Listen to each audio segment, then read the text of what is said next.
अब है 11वां। 11वां पढ़ लेते, फिर मैं आपसे पूछता हूँ किसी को प्रश्न है तो। संते, संते यानी उपशांत। जो उपशांत कषाय नाम का गुणस्थान है यानी 11वां गुणस्थान है, उसमें वज्रम नाराय और नारायम, वज्र नाराज और नाराज, ऐसा करके ये दो चीजें हैं, इनके उदय का विच्छेद होता है। क्या है ये दो चीजें? सहनन है, वज्र सहन नाराज सहनन और वज्र नाराज सहनन। पहले 3 सहनन गिने थे अपन ने, कहां पर? 7वें में।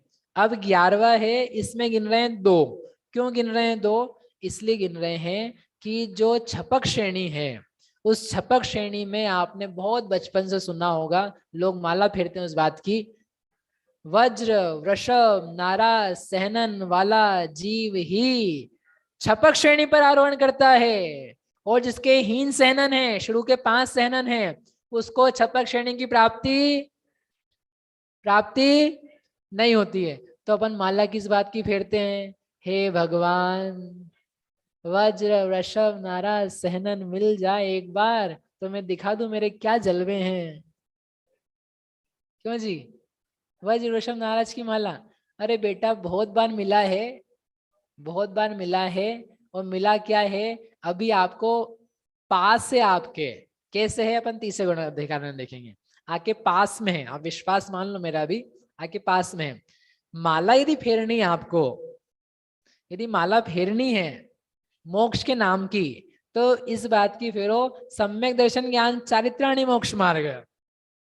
आत्मा का अनुभव, आत्मा का ज्ञान, आत्मा में लीनता, इन 3 उपायों को छोड़ करके आज तक कोई मोक्ष में नहीं गया है। और ये 3 जिसने कर लिए हैं, उसको वज्र वृषभ हो कि तीर्थंकर हो कि सुभग हो कि अनादे आदे जो हो, वो सब अपने आप प्रकृति फ्री में देती है। कोई व्यक्ति सोचता रहे कलेक्टर के पास गाड़ी होती है तो एक भगवान गाड़ी मिल जाए, गाड़ी मिल जाए। अरे बेटा कलेक्टर बन जा, गाड़ी तो मिल जाएगी, गाड़ी की चिंता मत करो। तुम काम करो। काम क्या है? परीक्षा की तैयारी करो, पास हो, इंटरव्यू में पास हो तो आप आईएएस बन जाओगे, आईपीएस बन जाओगे, आपको गाड़ी मोटर बंगला सब मिल जाएगा। माला गाड़ी मोटर की मत करो तुम। ऐसे यदि आपको मोक्ष में जाना है तो किसकी माला फेरनी है अपने को? किसकी? सम्यक दर्शन ज्ञान चारित्र की, यानी उसकी प्राप्ति के उपाय, उसके लिए अवलंबन किसका? सदगुरु की शरण। सदगुरु है ना, सम्यक गुरु, नहीं तो गलत गुरु की शरण में चले जाओगे। सम्यक गुरु की शरण में, निर्ग्रंथ गुरु की शरण में, जिनवाणी की शरण में, तत्व की शरण में, इनकी शरण में जाओ तो आपको मोक्ष का मार्ग और मोक्ष की चर्चा मिलेगी, और उस पर चल करके हमें मुक्ति प्राप्त हो सकती है। अन्यथा तो कोई उपाय है नहीं। वज्र और शब्द तो भूल जाना आप सब लोग, इसके लिए ये पढ़ा रहे हैं। अभी तीसरे अधिकार में आएगा आपको मजा ज्यादा, तो आप जितने कर्म है ना सब आपके दिमाग से निकल जाएंगे, आप भूल जाओ। जो चीज याद नहीं है ना आज तक, उसको याद करो। क्या याद नहीं किया है? अरे क्या याद नहीं किया है? एक अपनी निज शुद्धात्मा, इसको छोड़ करके सभी याद किया है, और इसी को भुला रखा है। आप तो इसको याद करो, और इसको बताने वाले पंच परमेष्टि हैं, इनको याद करो। शुद्धात्म अरु पंच गुरु, अरे बोलो भाई, शुद्धात्म अरु पंच गुरु, जग में शरणो दो, मोह उदय जी के व्रथा, हान कल्पना, ना कर्म की कल्पना करो, वो सब हटा रहे। तो यहाँ पर ये नियम है कि 11वें गुणस्थान तक तो श्रेणी में आ सकता है। 11वें गुणस्थान में श्रेणी है उपशम, वहां पर हीन सहनन वाला आ सकता है। लेकिन यदि 12वें गुणस्थान में कोई है, छपक श्रेणी में है, तो उसके लिए तो एक ही ऑप्शन है, वज्र वृषभ नाराज सहनन। यदि वैसा शरीर का सहनन नहीं है तो वह उपशम श्रेणी तो कदाचित हो सकती है, छपक नहीं होती है। तो इसका मतलब ये निकला कि जो हमने 3 सहनन छोड़ दिए थे, 3 माइनस किए थे उदय विच्छुत्ति में, 6 होते हैं ना सहनन, तो 3 माइनस किए थे, कितने बच गए थे? 3। अब पॉसिबल 12वें में कितना है? 1, तो बच कितने गए? 2। तो अर्थ क्या निकला कि 11वें में पोदो माइनस नाराज वज्र नाराज, ये 11वें तक हो सकते हैं, इसके आगे नहीं पाए जाएंगे। इसलिए इन दो सहननों की उदय विच्छुत्ति यहाँ उपशांत मोह में हो जाती है। समझ में आया क्या? अरे समझ में आया कि नहीं आया। अब आपको किसी को प्रश्न हो तो इससे पहले कि अपन क्षीण मोह में जाएं, आप मुझसे पूछ सकते हो। भैया अच्छा है मतलब? हाँ, ये जो कषाय बताए आपने, ये उदय में आती है, वेद वगैरह ये सब श्रेणी में चढ़ने वालों के उदय में आती है। तो जो हमने सुना था कि ये अबुद्धिपूर्वक उदय में आती है, बुद्धिपूर्वक नहीं आती है, तो इसका क्या अर्थ है? मतलब अबुद्धिपूर्वक में आ जाती है ये? आप श्रेणी के लिए पूछ रहे हो, हाँ, राइट? श्रेणी में 8वां 9वां 10वां का 9 कषाय हो कि कषाय हो, अबुद्धिपूर्वक बुद्धिपूर्वक, इनके मीनिंग है अपने द्रव्यानुयोग की तरफ से, राइट? क्योंकि जो कर्णानुयोग से या कर्म के प्रकृतियों की तरफ से आप देखोगे, जो प्रकृति उदय में आ रही है घातीय कर्म संबंधित, तो उसका वैसा का वैसा रिजल्ट देखा जा रहा है। हाँ। ठीक है, इसलिए वीतराग कह रहे हैं वो 11वें गुण स्थान में, क्योंकि थोड़ा सा भी लोभ है तो भी वीतरागता में कमी है, पूर्णता नहीं है।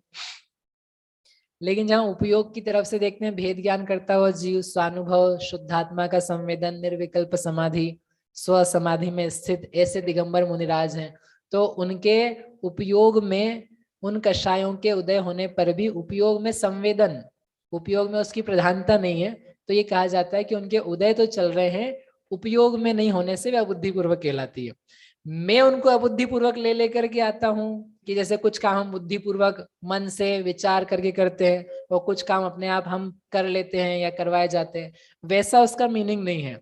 अबुद्धिपूर्वक का अर्थ इतना ही है कि उसके उदय तो आ रहे हैं, लेकिन उसमें उपयोग को जोड़ा नहीं जा रहा है, भेद ज्ञान पूर्वक उपयोग में उपयोग है, इस बात का प्रैक्टिकल चल रहा है। कुवोगे कुवोगो, उन्होंने ये नहीं बोला कि क्रोध का उदय नहीं आया, मान का उदय नहीं आया, लेट देम बी देयर, जितने उदय आ रहे हैं आने दो उनको। काम क्या कर रहे हैं वो? संवेदन का। क्या संवेदन का? उपयोग में उपयोग के संवेदन का। समझ में आया? नहीं आया? बात कोई बात नहीं, पीछे इनको प्रश्न ऋषभ भैया को दे देना, भैया उधर भी देना। हाँ, ये पूछ रहा इधर था महिलाओं में किसके पास है माइक? उनके पास है, हाँ बोलो। जो 9वां गुण स्थान में जो पुरुष वेद आदि जो 3 है, तो इन तीनों की एक साथ ही विच्युति हो जाती है कि पहले किनकी? पुरुष वेद जो 3 है, 3 वेद दिए हैं। तो पहले ऐसा तो नहीं कि पहले पुरुष वेद होगा या नपुंसक वेद या स्त्री वेद होगा, या तीनों? जो 3 वेद दिए हमने इकट्ठे, तो तीनों वेदों की उदय विच्छुत्ति एक साथ होती है क्या? तो एक साथ तो तब हो जब किसी को उन तीनों का उदय हो। कोई एक जीव होगा, उसको एट ए टाइम एक ही वेद होगा, ठीक है ना? तो जब एक वेद का उदय आएगा तो उसको, जो सबने पुरुष वेद से चढ़ा, तो उसको पुरुष वेद की विच्छुत्ति होगी। उसके लिए वो दो जो प्रकृतियां हैं वो तो वैसे ही काम की नहीं थी, वो तो वैसे ही उदय से माइनस में थी। जब अपन वेद मार्गणा की उदय विच्छुत्तियां करेंगे, then you will be able to see कि वो हमने प्रकृति माइनस कर दी है। जो पुरुष स्त्री वेद से चढ़ेगा उसको स्त्री वेद की विच्छुत्ति होगी, जो नपुंसक से चढ़ेगा उसको नपुंसक की होगी। अब ये नाना जीव की अपेक्षा बात करी, यदि श्रेणी में देखें उनके टाइम फ्रेम्स को, तो जो स्त्री वेद और पुरुष वेद, नपुंसक वेद से श्रेणी चढ़ते हैं, तो उनकी वेद के उदय विच्छिन्न होने का टाइम समान रहता है, यानी अलग अलग जीवों को देखेंगे वो समान रहता है। पुरुष वेद वाले जो है उनकी उदय विच्छुत्ति बाद में होती है, यानी समझो यदि श्रेणी चढ़ रहे हैं, 9वां गुण स्थान है, उसके 10 समय बीत गए, तो 10 समय बीतने पर स्त्री वेद से कोई चढ़ा था वो भी चला गया, उस स्त्री वेद का उदय खत्म हो गया। नपुंसक वेद से आया था वो भी 10वें समय में खत्म हो गया, नपुंसक वेद का उदय समाप्त हो गया। पुरुष वेद की उदय से आया था तो वो 10वें समय तक तो पुरुष वेद का उदय चल ही रहा है, अभी 6 समय और चलेगा, 11, 12, 13, 14, 15, 16, 16वें समय तक पुरुष वेद का उदय चलेगा और उसके बाद में पुरुष वेद विच्छिन्न होगा। ये उनके इंडिविजुअल यदि देखने जाएं तो टाइम के डिफरेंस पड़ते हैं, ठीक है? ऐसा क्यों होता है? ऐसा उनका होने का नेचर है, ठीक। हाँ, जो क्या नाम है, प्रतीक्षा भैया। जैसे बंध विक्षुति में भी कषाय, जैसे दूसरे गुण स्थान में अनंतानुबंधी जा रही थी, फिर चौथे में अपनी अप्रत्याख्यान, 5वें में प्रत्याख्यान, अपनी तो एक भी नहीं हो तो और उदय विक्षुति भी सेम गुण स्थान में हो रही, तो बाकी सबके साथ में ऐसा क्यों नहीं है? हाँ हाँ हाँ, इसके लिए आपको चौथे अधिकार का इंतजार करना है। उसमें एक है 9 प्रश्न चूली का, उसमें शुरू के 3 प्रश्न है कि कुछ प्रकृतियां ऐसी है जो बंध उदय साथ में विच्छिन्न होती है, कुछ ऐसी है कि बंध पहले गया उदय बाद में गया, कुछ ऐसी है कि ऑपोजिट वाली। तो वो जो दशाएं हैं उनकी, वो दशाओं के कारण से ऐसा होता है। अब कषायों को लेकर के तो क्या है, गुणस्थान ही बनाए हुए हैं। हाँ। ठीक है, तो कषाय मोह जोग भवा है, तो रिलेटेड प्रकृतियां आपको साथ साथ मिल जाएगी कि इनका बंध भी साथ में गया, उदय भी साथ में गया। बट वहां बहुत सारी ऐसी प्रकृतियां रहेगी कि बंध तो चला गया पहले और उदय जाएगा बाद में। कुछ ऐसी भी रहेगी, उदय चला गया पहले, बंध जाएगा बाद में। ठीक है, वो सारा जो एक्सरसाइज है वो अपन करेंगे इसी शिविर में, चौथे अधिकार में। हाँ, जैसे यदि आप कम प्रश्न पूछोगे तो संज्वलन में जैसे लोभ का कि बनती 9वें गुण स्थान तक की, लेकिन हाँ, उदय हाँ, 10वें में आ बिल्कुल, रही। वो सब काम आएगा वहां पर। भैया आपने निद्रादिक 5 प्रकृतियां बताई, सर्वघाती हैं और दर्शन गुण का घात करती हैं। तो प्रश्न ये है कि इन निद्रादिक प्रकृतियों से पूरे ही दर्शन का घात माना जाए, या फिर जैसे वहां स्वप्न चल रहे हैं तो मन संबंधी दर्शन उपयोग माना जा सकता है निद्रा के समय, कि बाकी स्पर्शान आदिक संबंधी दर्शन का घात कर रही इससे हैं? अलग अलग कोई व्याख्यान नहीं है। अच्छा, ऐसा नहीं। मतलब दर्शन वो सर्वघाती है, तो दर्शन का घात कर रही है। अब ये नहीं कि चक्षु संबंधी कर रही है या चक्षु संबंधी कर रही है, अवधि संबंधी, वो पूरा ही घात है। पर हमें स्वप्न में यदि ज्ञान हो रहा है तो वहां दर्शन पूर्वक ही तो तो मैंने ज्ञान कहा है। ना आपको अभी कि दर्शन जो निद्राएं हैं वो निद्राएं रुक रुक के भी होती है। धारा प्रवाह निद्राओं के उदय नहीं होते। निद्रा को हटा दो आप, निद्रा प्रकृति के उदय को, एक भी निद्रा प्रकृति का उदय नहीं है, तो उस समय दर्शनोपयोग को स्पेस है वो हो सकता है। यदि हो गया, जरूरी नहीं कि हो ही जाए, मतलब उसका उपयोग लगेगा वहां पर, वैसा ट्रांसफर होना है तो वो बन जाए। बन गया तो आपके दर्शनोपयोग का काम हो गया, जो आपको शर्त बनानी है, दर्शन पूर्वक ज्ञान। तो बीच के गैप में दर्शन हो गया और बाकी निद्रा के काल में ज्ञान उपयोग चलता रहे, हाँ चले, उसमें कोई ऐसा दिक्कत हो नहीं। सकता है। इन दोनों की काल अंतर मुहूर्त क्या है, दर्शनोपयोग का काल, ज्ञानोपयोग का काल। और कोई यहाँ से? अरे वाह, आप लोग डर गए क्या मेरे को बोलने से कि अपन नहीं पहुंच पाएंगे? इनको दे लेना पीछे, इसके आगे अपन चलते हैं। अब कौन सा गुण स्थान है?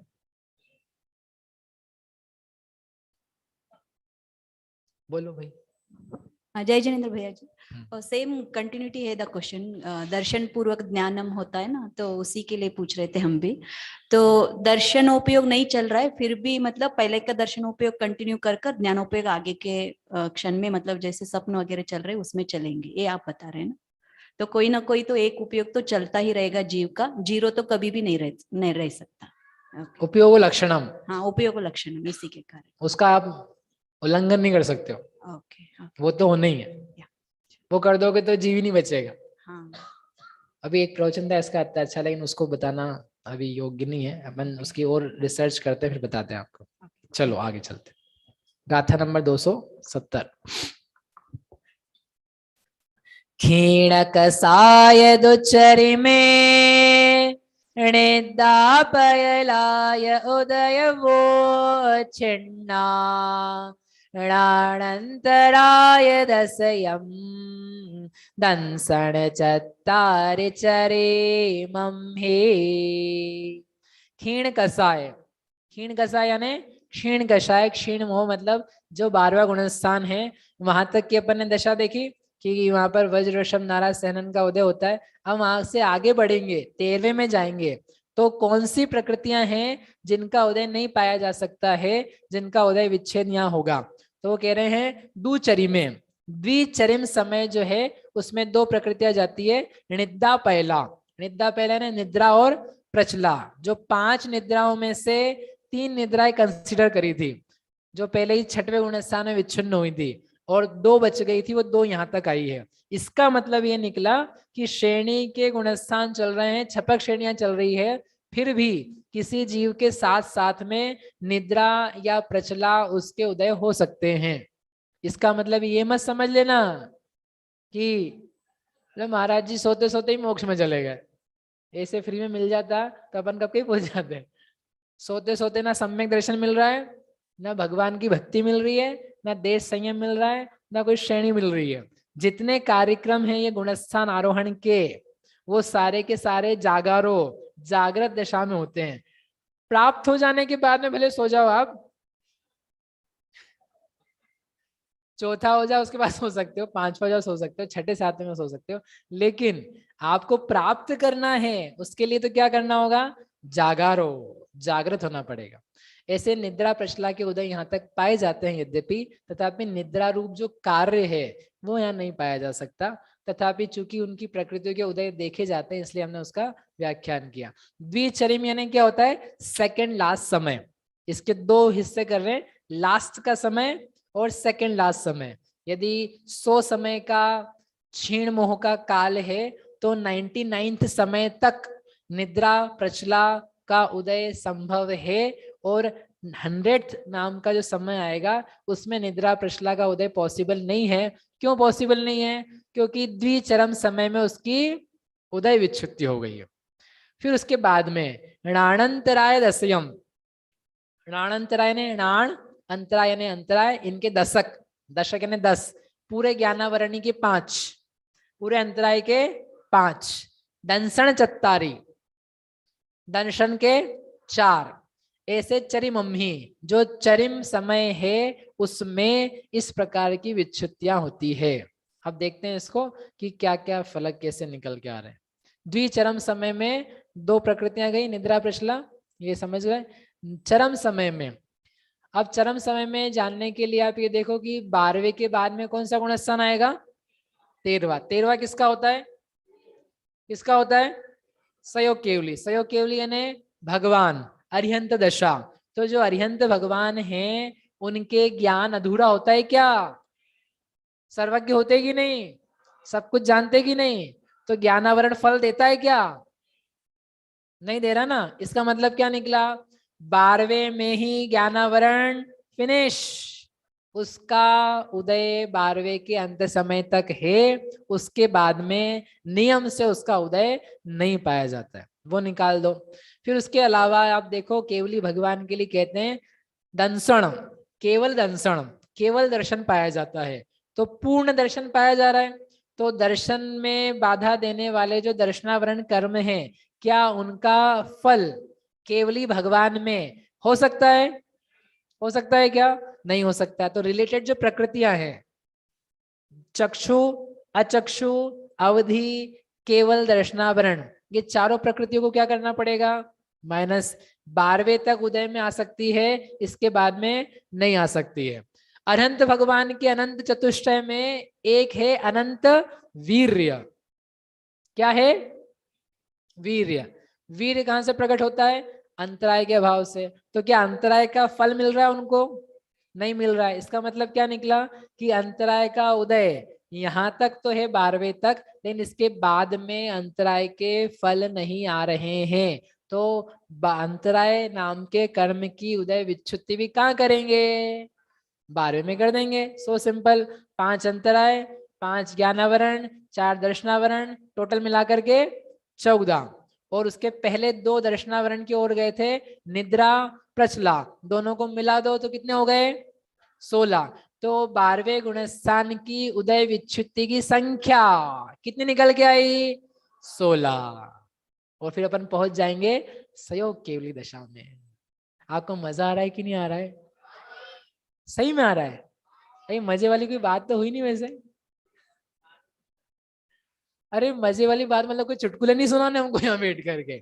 मजे का मतलब देखो, हमारी भाषा में हम बोलते मजा है, विशुद्धि, निर्मलता, कषाय की हानि, इंद्रिय विषयों से अपने को याद भी नहीं आ रही है, विरक्ति सी बनी हुई है, और एक अंतः प्रसन्नता है, एक अंतरंग अपूर्व आनंद है। कुछ भाव विशुद्ध निर्मल अलग से बन रहे हैं जो अन्यत्र नहीं बनते हैं। आप पक्के से देख लेना, आपको अक्षर भर समझ में नहीं आए, आपको बुरा लग सकता है कि समझ में नहीं आया, लेकिन फिर भी आपको अच्छा ना लगा हो, ऐसा हो ही नहीं सकता है, बिल्कुल नहीं हो सकता है। आप जो पहली बार दिन की कक्षा के बाद में भी आकर के बैठ गए हो, नहीं समझ पाया। इसका मतलब ये है कि मजा आनंद का अनुभव तो आपको नियम से होता ही है, आप उसको एक्सेप्ट या आपका एनालिसिस उस तरफ ना जाए, बट आप देखोगे तो आपको दिख जाएगा। इसलिए मजा आ रहा है कि नहीं आ रहा है? आ रहा है, आता ही आता है। वेद अंकल आ रहा है कि नहीं आ रहा है? आ रहा है। चेयर पे बैठे हुए लोगों को आ रहा है, मतलब फिर सबको आ रहा होगा। अब अपन चलते हैं सहयोग केलु की तरफ। अपन भगवान बन चुके हैं, अपन नहीं। जो कोई जीव बढ़ रहा है तो वह भगवान बन चुका है, सहयोग केलु दशा को प्राप्त कर चुका है। सारे घातिया कर्मों का उदय यदि आपने ध्यान दिया हो, एक एक करके चुपके से अपन ने उनको सबको माइनस कर दिया है। कोई भी घातिया कर्म बचा क्या? कैसे पता आपको? सब तो माइनस की, ज्ञानावरण माइनस किया, 5 कर्म माइनस किए क्या? कहां पर? यहाँ किए। दर्शनावरण की 9 प्रकृतियां माइनस करी क्या?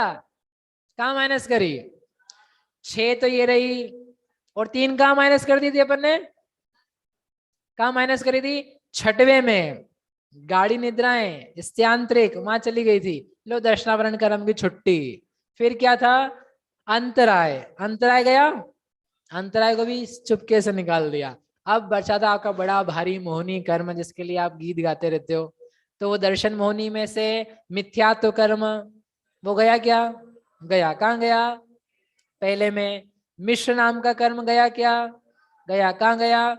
तीसरे में सम्यक तो प्रकृति गई क्या? गई। कहाँ गई? 7वें में। ये दर्शन मोहनी फिनिश। मालूम ही नहीं पड़ा आपने को, इतनी आसानी से चली गई। चारित्र मोहनी, चारित्र मोहनी में कषाय अनंतानुबंधी गई। कहां पर? दूसरे में।